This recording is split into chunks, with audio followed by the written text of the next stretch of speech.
En casa de Herrero, con Leticia Vaquero.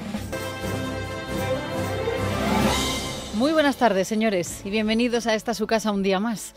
Junts, ya lo saben, ha impuesto el silencio en sus filas para no seguir alimentando el monstruo de la investidura de Pedro Sánchez, a quien quieren pedirle de todo, dada la dependencia total de la decisión de ese partido. Y en este momento, según las informaciones periodísticas, en el Partido Socialista están desubicados, están descolocados. Dice El Mundo que van a ciegas. Y es que hasta el jueves por la mañana Junts no va a dar a conocer su veredicto. Lo va a hacer tras una reunión telemática de su comisión ejecutiva convocada a las 8 de la mañana, 2 horas antes de que comience a haber movimiento en el Congreso de los Diputados. Porque ese día, el día 17, este jueves, será cuando todos los diputados, ya lo saben, tengan que votar al presidente del Congreso y cómo se va a conformar la mesa. Es la constitución de las Cortes. Lo que decida Junts, tras hablar con Puigdemont desde Waterloo ese día, podría darnos una pista de qué ocurrirá en la legislatura, en la investidura, aunque una cosa no tiene por qué llevar a la otra. Es decir, puede que ahora le niegue el apoyo a Sánchez para subir sus exigencias de cara a la investidura posterior, para cobrársela más cara. O al revés, puede que dejen la estacada a Sánchez ahora para el Congreso y finalmente le dé su apoyo. Eso sí, previamente, tras haber calculado que les renta más un gobierno del PSOE que una vuelta a las urnas en las que es posible que ganara el independentismo más apoyos por el simple hecho de haber imposibilitado un gobierno de España. Así que, bueno, hoy estamos igual que ayer. Las posibilidades son las mismas y los escenarios los mismos porque no tenemos más detalles. Dicen en el PSOE que sí que andan despistados, ¿no? Pero que tienen que intentarlo. Y aquí cuando crece la desconfianza en la oposición. Si lo están intentando, es que están negociando cosas, ¿no? Ya puso encima de la mesa María Jesús Montero, la ministra de Hacienda en funciones, la condonación de la deuda de Cataluña hace 15 días. Parece que han pasado 2 meses desde que lo dijo, pero han pasado 15 días. Y por eso, hoy, desde el Gobierno de la Comunidad de Madrid, su presidenta, Isabel Díaz Ayuso, ha pedido a Sánchez transparencia. ¿Independencia de Cataluña, del País Vasco y de Navarra? ¿Sí o no? Y si es que no, ¿a qué viene todo esto? ¿Por qué se está alimentando este camino? A ningún lugar. ¿Se va a decidir al final que haya un referéndum de autodeterminación en Cataluña? ¿Sí o no? ¿Se va a conceder la amnistía a todos los presos condenados por el golpe de Estado en Cataluña? ¿Sí o no? ¿Se va a condonar la deuda que han generado los independentistas de más de 70.000 millones de euros a costa del esfuerzo de todos los españoles? ¿Sí o no? Claro, todas estas preguntas son pertinentes, acertadas. Si Junts pide amnistía y referéndum, entre otras cosas, y Sánchez no se lo va a dar, los números no dan. La otra opción es que uno de los dos actores eche el freno de sus exigencias y las rebaje. O que no cumpla. Por eso decía Carles Puigdemont que no se fiaba ni de Pedro Sánchez, al que no le compraría ni un coche de segunda mano. Bueno, por eso se le ha preguntado hoy a la exministra socialista Reyes Maroto, que ahora es la portavoz del Grupo Socialista en el Ayuntamiento de Madrid. Espera que Junts esté a la altura de lo que necesita el país, que según ella es un gobierno Frankenstein 2.0, aunque no lo dice así.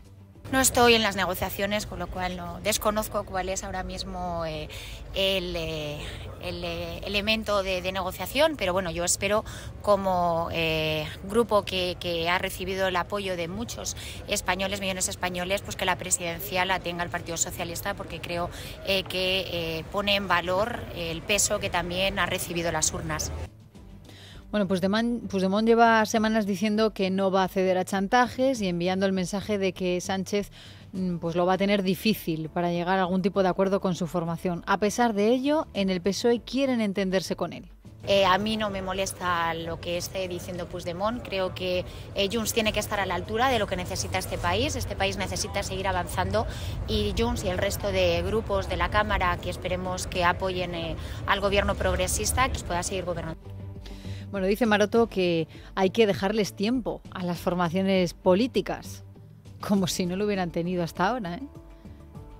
Hay que, por otro lado, reconocerle el mérito a Junts per Catalunya de tener a toda España en vilo hasta el jueves, ¿no? Que es el día de su decisión de lo que va a hacer en el Congreso de los Diputados. Mientras tanto, el presidente del PP, Alberto Núñez Feijóo, ha convocado a sus diputados y senadores a una reunión este miércoles por la tarde en el Congreso. Mañana es la primera reunión con todos sus representantes tras las generales, y que no nos quepa duda de que hablarán del independentismo y de su papel para la gobernabilidad en España o la repetición electoral.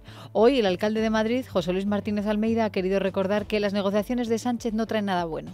Pretende Pedro Sánchez que todos nos quedemos anestesiados, que todos olvidemos el resultado electoral y que todos olvidemos que tiene que pactar con delincuentes, con separatistas, con independentistas y con los herederos de ETA para poder seguir siendo el presidente del gobierno. Y que por ahora tiene menos votos que Alberto Núñez Feijóo para ir a una investidura, está subastando el futuro de España a oscuras y con negociaciones secretas de las cuales no sabemos absolutamente nada. Solo sabemos lo que nos dicen los que quieren romper España, es decir, los independentistas, los delincuentes y los herederos de ETA. Son los únicos que tienen las cartas encima de la mesa y que hablan con claridad. Claro que son los únicos que hablan con claridad.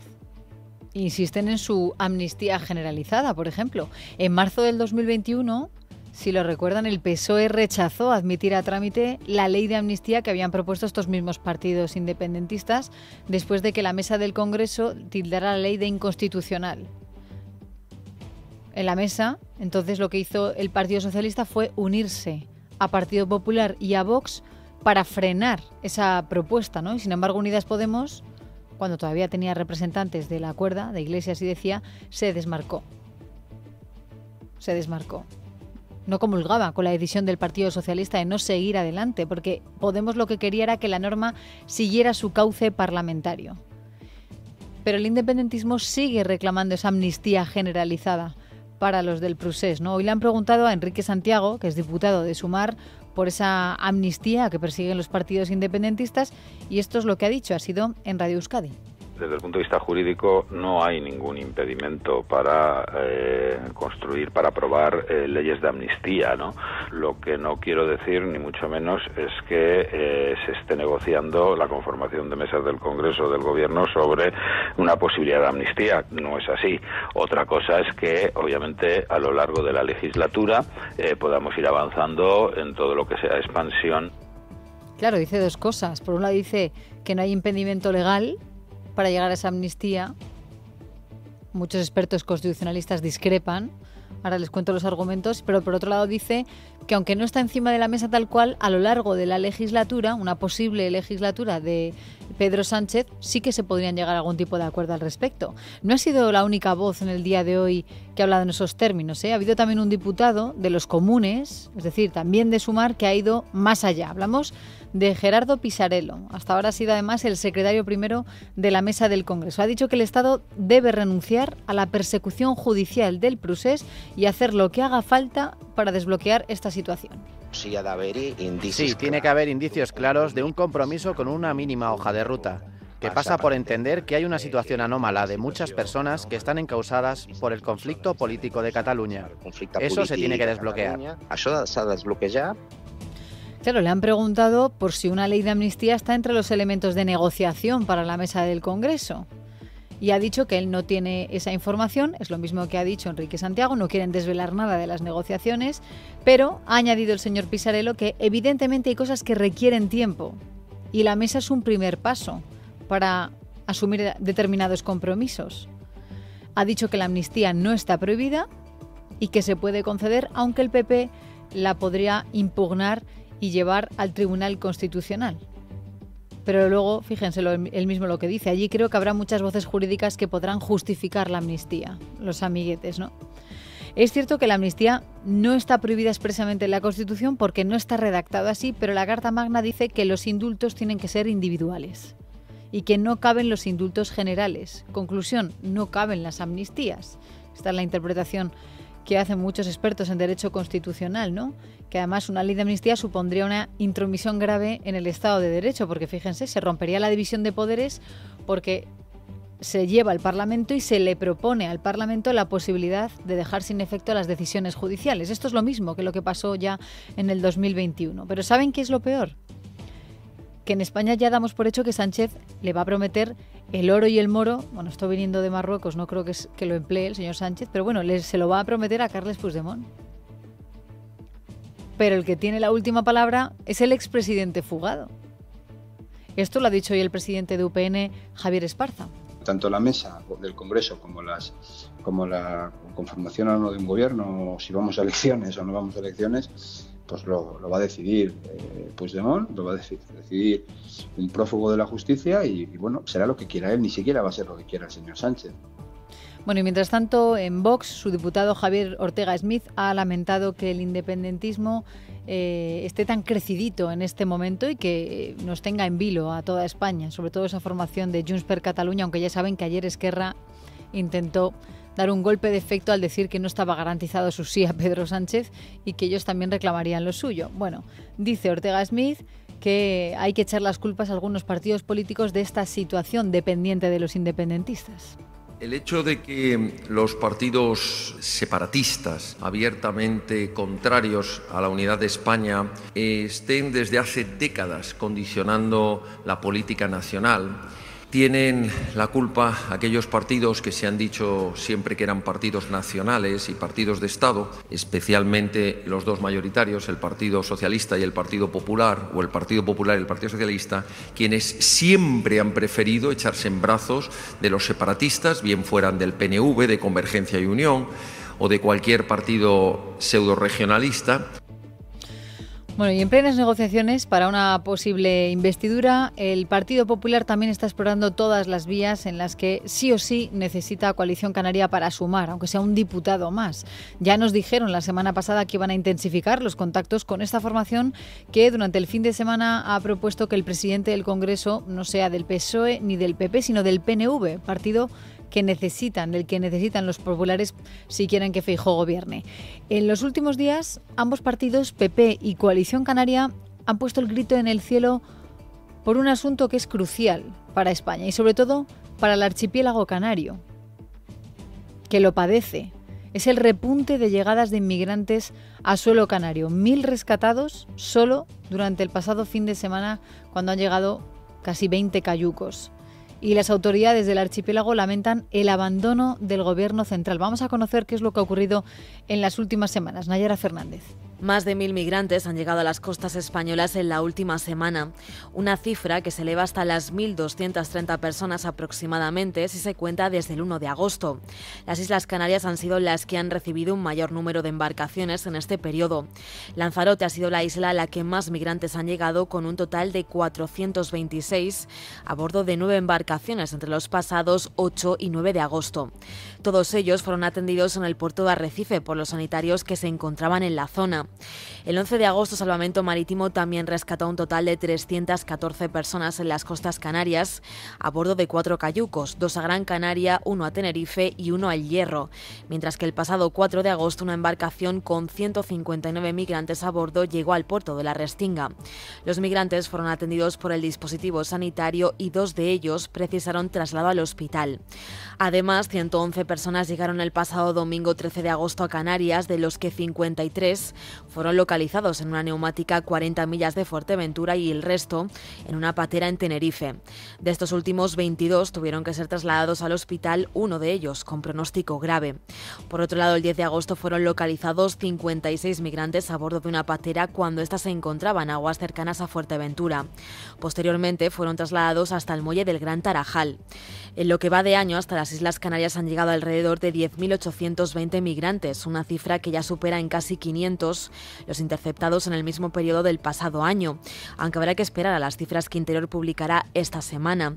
En general, el número de migrantes que han llegado a España de forma irregular por vía marítima ha aumentado un 4% en lo que va de 2023 hasta las 15.604 personas. Bueno, por todo ello, el vicepresidente insular, el popular Manuel Domínguez, ha criticado la falta de medios técnicos y humanos para el rescate de la Guardia Civil, que ya saben, depende del Ministerio del Interior. ¿Y saben qué les han respondido desde el departamento de Fernando Grande Marlaska? Pues han acusado al gobierno de Canarias de querer aprovechar políticamente la tragedia humana cuando las entradas irregulares a través de Canarias, dicen, ha disminuido un 11% en el último año, gracias a la política que está llevando a cabo el gobierno de Pedro Sánchez, a la cooperación bilateral de España con países de origen. Pero fíjense, estamos hablando de un ministro reprobado en el mes de febrero, ya por su irresponsable gestión en la tragedia en la valla de Melilla. Ya saben, lo que ocurrió el 24 de junio del año pasado cuando murieron al menos 23 inmigrantes al intentar entrar en España. Fue una iniciativa impulsada por los populares, contó con el respaldo de Ciudadanos, de Vox, de Esquerra Republicana, de Junts y del BNG, porque denunciaban la falta de sensibilidad de Marlaska, la ocultación de información, los datos falsos que había facilitado y sus mentiras en sede parlamentaria. Recuerden que no quiso dar explicaciones concretas y es más, llegó a decir que la tragedia no se había producido en suelo español. Bueno, ahora el tema migratorio vuelve a azotarle a Grande Marlaska, porque fíjense, nos daba los datos antes Nayara, solamente en la isla de Lanzarote han recibido en una semana casi 500 personas, en 9 embarcaciones. Esto ha provocado pues problemas. Han tenido que instalar carpas provisionales en Arrecife.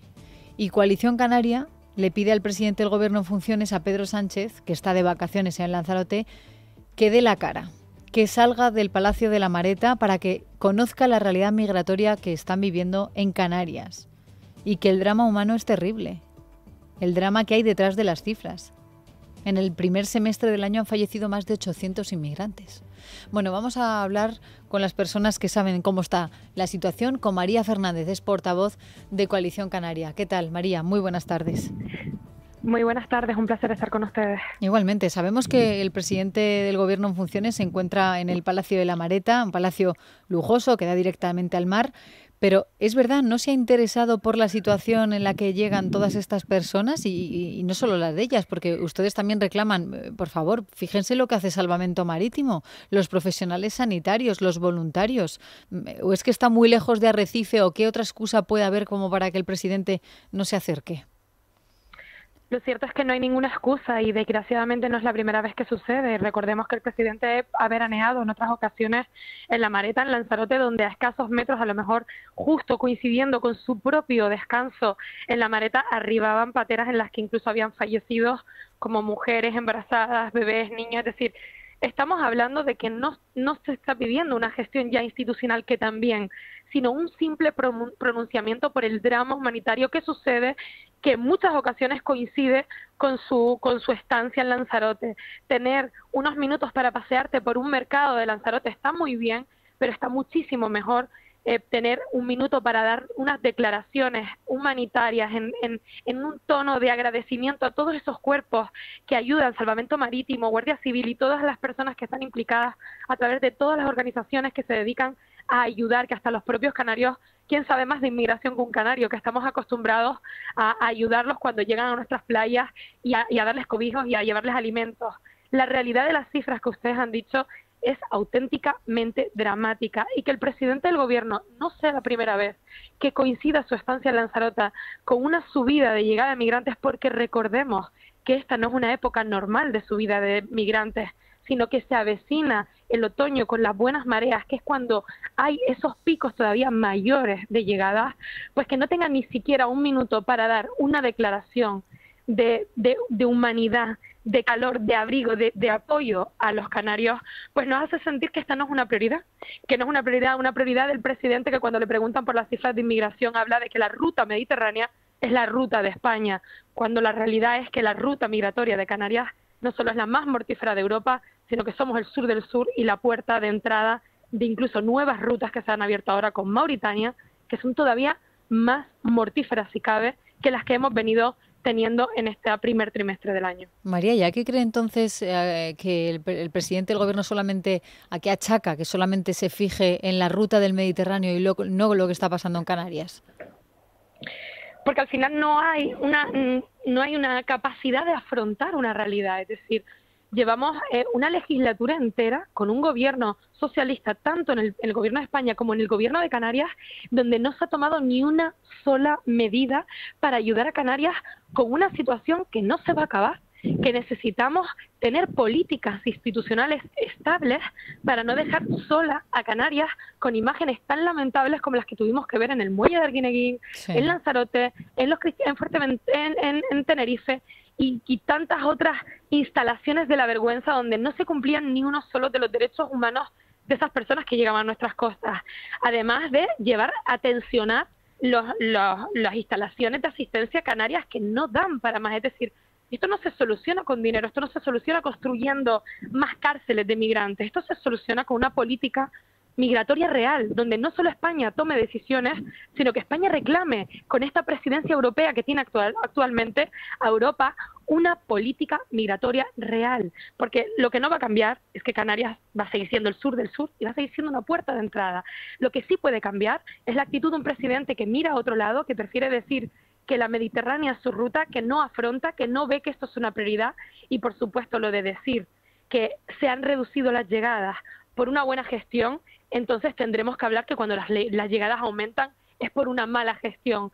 Apuntarse tantos o criticar determinadas actuaciones institucionales por un drama que llevamos sufriendo muchísimos años y que desgraciadamente no vamos a dejar de sufrir, y dejarnos solos, sin herramientas, recursos materiales ni nada, al final lo que produce son muertes que se podrían evitar, como la de la patera que fue localizada y no fue rescatada, alegando que estaba en aguas marroquíes. Sí. Y al final deja a los canarios absolutamente solos, con una ruta migratoria mortífera y convirtiendo nuestros mares en cementerios.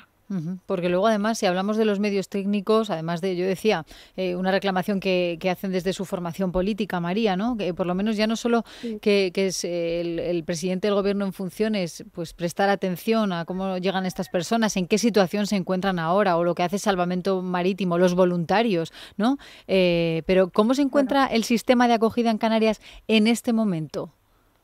Totalmente desbordado. Tenemos a casi 2.000 menores a los cuales no tenemos la capacidad de atender y de sustentar. Esto no se trata de dar un techo y una cama, se trata de enseñarles el idioma, integrarlos, darles herramientas educativas. Somos incapaces en una población de 2 millones de personas acoger a las llegadas de, en lo que va de año, 10.000 migrantes, de los cuales 2.000 son menores y la tutela la tiene el gobierno de Canarias, y muchos de ellos de un día para otro cumplen 18 años y se quedan en la calle sin ningún tipo de recurso. Es inasumible para una población tan pequeña, para una comunidad autónoma además fragmentada, con un suelo y con unas cifras económicas que no nos permiten poder dar una situación de acogida en condiciones reales de humanidad. Y sin embargo, si hubiese una política migratoria real por Europa y hubiese una solidaridad del gobierno español a la hora de repartir esta carga por el resto del territorio español, sería un primer paso y un gran paso para ayudar no solo a Canarias, para no convertirnos en una cárcel, sino ayudar a esas personas, que muchas de ellas sí que llegan con un derecho, darles la asistencia humanitaria que dicen las leyes que tienen que dar, y sobre todo cuando hablamos de menores en los cuales la tutela la tiene el gobierno de Canarias y somos incapaces de poder seguir asumiendo un desbordamiento de estas características en unas buenas condiciones para esos menores que llegan a nuestras tierras. Así que entiendo, María, que usted no confía en que el presidente en funciones, Pedro Sánchez, salga de la maleta y haga algún tipo de gesto. La realidad es que la historia nos ha dicho que nunca lo ha hecho. Sus gestos han sido que esto no es una prioridad para él, pero la realidad es que nuestro trabajo es seguir reclamando, seguir denunciándolo, pedir transparencia. En muchas ocasiones hemos pedido en el Congreso de los Diputados, en el cual todavía soy diputada en funciones, hemos pedido información al Ministerio. No se nos dan los datos correctamente, no hay realmente una transparencia en la política internacional en las relaciones con Marruecos. No se ha permitido que Canarias, a pesar de que su Estatuto de Autonomía exige que tenga que estar presente en las relaciones bilaterales con Marruecos, en las comisiones mixtas, nunca se ha pedido, pero nuestro trabajo es seguir reclamándolo, seguir luchando, seguir denunciándolo, no solo por el bien de la gente que vive en esta tierra, sino por el bien de la gente que logra llegar con vida a nuestras costas, y todas aquellas personas a las cuales le podemos evitar un fallecimiento terrible por ser una ruta muy, muy peligrosa. Por eso ahora, con un presidente del gobierno que tenemos canario, nacionalista canario, no vamos a callar, no vamos a ocultar y no vamos a ser cómplices, como en estos 4 años ha habido mucha complicidad con el gobierno de España ante esta absoluta desconexión o abandono de las islas, con un drama que nos corresponde asumir a todos juntos. Aprovecho la conversación con usted, María Fernández, para hacerle una última pregunta y que tiene que ver con la gobernabilidad en España o sobre todo con lo que va a ocurrir en el Congreso de los Diputados en los próximos días. Acabamos de ver lo que ha dicho el presidente del Gobierno de Canarias, Fernando Clavijo, insistiendo en su propuesta que lanzó durante el fin de semana en una entrevista donde lo que hacía era instar a que el presidente del Congreso de los Diputados fuera pues del PNV, ¿no? Porque decía que hay una tercera España. ¿Qué importancia tiene para Coalición Canaria que se visibilice partidos como el suyo y nacionalistas? Al final esto es consecuencia de un absoluto fracaso de los partidos estatalistas a la hora de contemplar una realidad de España que va mucho más allá de Madrid. Ya el PP anunció que el PNV anunció que había hablado con el PP y tiene conversaciones sobre ocupar o no la presidencia del Congreso. Pero al final estos temas son baladí, la ocupará uno, la ocupará otro. Lo importante es ver que hay vida más allá de Madrid. Es decir, hay una realidad española que atender, como por ejemplo la que acabamos de hablar de las migraciones. Coalición Canaria tiene muy, muy claro que con todos aquellos agentes que puedan gobernar España va a poner por delante la agenda canaria. Y en la agenda canaria no solo hay temas de vital importancia como los números de paro, cifras de paro, planes y convenios que se los han cargado con el paso del tiempo cuando el voto de nacionalistas no era necesario. Tenemos que recuperar todos esos recursos que nos pertenecen, no solo por nuestro régimen económico y fiscal, sino por nuestro propio Estatuto de Autonomía, pero hay muchas otras cosas que se implican, que se añaden a esta agenda canaria, como esta realidad migratoria, que obviamente Madrid no se entera que a nosotros día sí, día también, nos llegan personas muchas veces moribundas a nuestras costas, día sí, día también, a pesar de que no siempre sea noticia. Pues todas estas cosas van a estar siempre encima de la mesa. Y una propuesta como la del PNV para presidir la mesa del Congreso, al final lo que pone de manifiesto es la necesidad de ver que España está compuesta de realidades muchísimo más amplias que la que pueda tener Madrid. Pues María Fernández, portavoz de Coalición Canaria, gracias por contarnos por lo que están pasando, cuáles son sus exigencias y esperemos que alguien les pueda escuchar, alguien desde el Ejecutivo y se pueda hacer algo al respecto con este problema migratorio que es un gran drama humano, es espantoso y siempre recae sobre los mismos toda la responsabilidad. Suerte en su nueva andadura. Gracias. Muchísimas gracias, un placer. En Casa de Herrero, Es Radio. En Casa de Herrero, con Leticia Vaquero, Es Radio.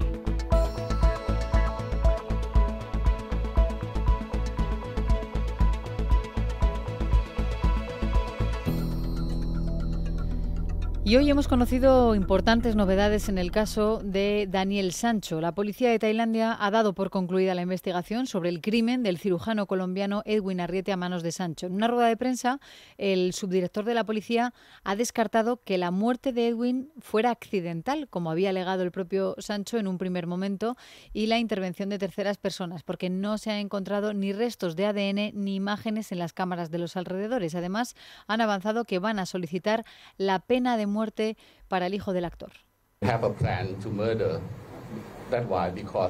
Estamos seguros de que no ha sido un accidente.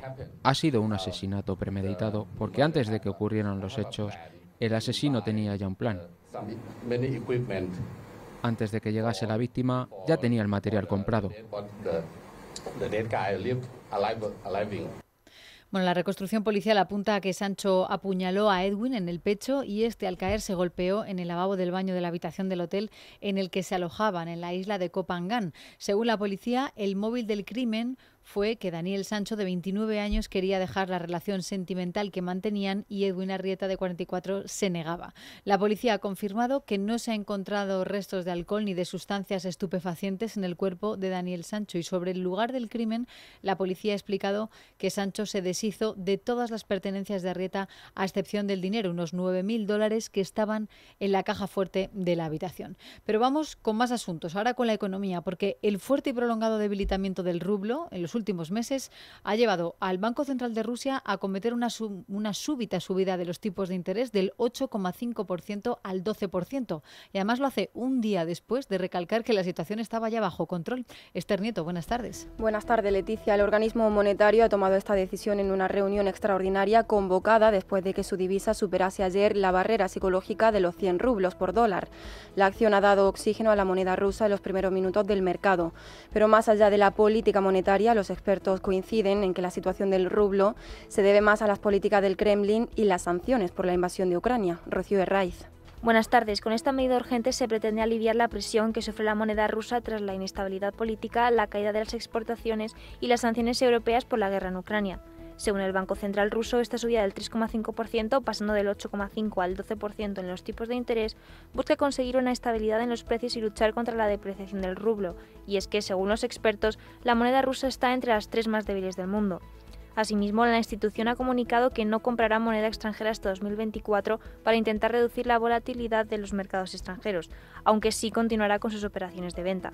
Tras la convocatoria extraordinaria de este martes, el Banco ruso celebrará la siguiente reunión de tipos el próximo 15 de septiembre. Gracias, Rocío. Y mientras en la mayoría de países suben los tipos de interés, en China han optado por hacer todo lo contrario. El Banco Popular ha anunciado por sorpresa un recorte del tipo de interés de sus préstamos bancarios a un año de 15 puntos básicos hasta el 2,5%. Es el mínimo desde el 2020. El objetivo de esta medida es reforzar la economía del país afectada por la crisis inmobiliaria y por la caída del consumo. Se trata del segundo recorte que acomete la institución desde junio. La decisión llega justo el mismo día que la Oficina Nacional de Estadística del país ha publicado varios datos macroeconómicos que dejan entrever una ralentización de la economía china. Se modera el crecimiento de la producción industrial y bajan las ventas minoristas. Todo ello como consecuencia de la baja demanda nacional e internacional o la crisis inmobiliaria en el país. Manuel Llamas es economista de Libre Mercado. Lo cierto es que el gigante asiático no termina de crecer al ritmo esperado. Su PIB tan solo avanzó un 3% en el año 2022 y si bien las expectativas eran altas para este ejercicio, 2023 no está logrando los objetivos previstos. El PIB chino creció un 2,2% intertrimestral a principios de este año, pero ahora apenas avanza un 0,8%. En definitiva, nuevos estímulos artificiales para tratar de paliar una debilidad estructural propia de la economía china. Gracias, Manuel. Y el expresidente de Estados Unidos, Donald Trump, tendrá que pasar de nuevo por un juzgado. Un gran jurado del estado de Georgia le ha imputado por supuestamente violar la ley en ese país para intentar manipular los resultados de las elecciones presidenciales de 2020 en el estado donde el demócrata Joe Biden ganó por un estrecho margen de 12.000 votos. Esta se trata de la cuarta imputación de Trump en lo que va de año. El exmandatario ha sido acusado junto a otras 18 personas, entre las que destacan su exabogado personal, el exalcalde de Nueva York, Rudy Giuliani, y de acuerdo con el documento judicial, Trump se enfrenta a 13 cargos, algunos de los cuales podrían superar pena de prisión. Fanny Willis es la fiscal que lleva el caso. Les estoy brindando la oportunidad a los acusados de entregarse voluntariamente a más tardar al mediodía del viernes 25 de agosto del 2023. Y tenemos que hablar del asesinato de otro político en Ecuador. El movimiento Revolución Ciudadana, que lidera el expresidente Rafael Correa, ha denunciado el asesinato de Pedro Briones, que era dirigente local del partido en la parroquia de San Mateo, en la norteña provincia de Esmeraldas, fronteriza con Colombia. La denuncia del asesinato ha sido realizada en redes sociales apenas 5 días después de que fuese asesinado el candidato presidencial del movimiento Construye, Fernando Villavicencio, acribillado por presuntos sicarios colombianos a la salida de un mitin en Quito.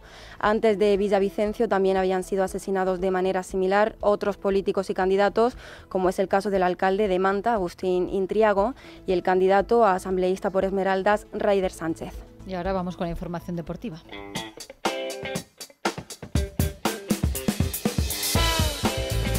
Inmejorables noticias para el fútbol femenino de nuestro país. La selección ha hecho historia y España va a jugar su primera final en un mundial. Guillermo Domínguez. ¿Qué tal, Leticia? Muy buenas tardes. Histórica victoria de España frente a Suecia, 2-1 para meterse en la final del Mundial Femenino que se está disputando en Australia y Nueva Zelanda. Un final de partido espectacular porque todo ocurría en apenas 8 minutos. Marcaba Salma Parayuelo en el 81, empataba Blomqvist en el 88 y Olga Carmona firmaba el definitivo 2-1 solo un minuto después. Escuchamos precisamente a Olga al final del partido. Estoy muy eufórica muchas ganas de que llegue esa final y ojalá que nos hagamos con el título. Se han echado todas las compañeras encima mía, casi me quedo sin respiración. La verdad es que nunca había vivido algo así hasta el momento en el fútbol y bueno, pues disfrutando mucho el momento. Alba me dice que me va a poner un monumento, que no se lo puede creer y nada, es que estamos todas así con esa sensación. Hoy vamos a disfrutar y nada, que viva España. ¡Vamos! Pues España en la final, el domingo a las 12, hora peninsular española, la gran final frente a la ganadora de la segunda semifinal que va a enfrentar mañana Australia con Inglaterra. Otro nombre propio del día, el de Kepa Arrizabalaga, ya ha sido presentado en Valdebebas con el Real Madrid, llega cedido por el Chelsea hasta final de temporada y sin opción de compra. Un Kepa que promete darlo todo y engrandar todavía más la leyenda del Real Madrid. Entre todos, desear y esperar que sea una gran etapa, que podamos conseguir muchos títulos, aumentar más aún, si cabe, el palmarés del Real Madrid y hacer pues la leyenda aún más grande. Muchas gracias a todos y a la Madrid. Un Kepa que, recordemos, llega al Madrid después de la lesión de larga duración de Thibaut Courtois. Tanto Kepa como Florentino Pérez tienen un recuerdo especial para el meta belga y también para Eder Militao y Arda Güler. Además, anoche se cerraba la primera jornada de la Liga eSports, lo hacía con la victoria del Atlético de Madrid frente al Granada por 3-1 con goles de Morata, Memphis y Llorente. Otro de los nombres propios del partido, el de Joao Félix, el portugués que estuvo en el banquillo, no jugó un solo minuto y además tuvo que escuchar cómo la grada del Civitas Metropolitano le dedicaba graves insultos. Gracias, Guillermo.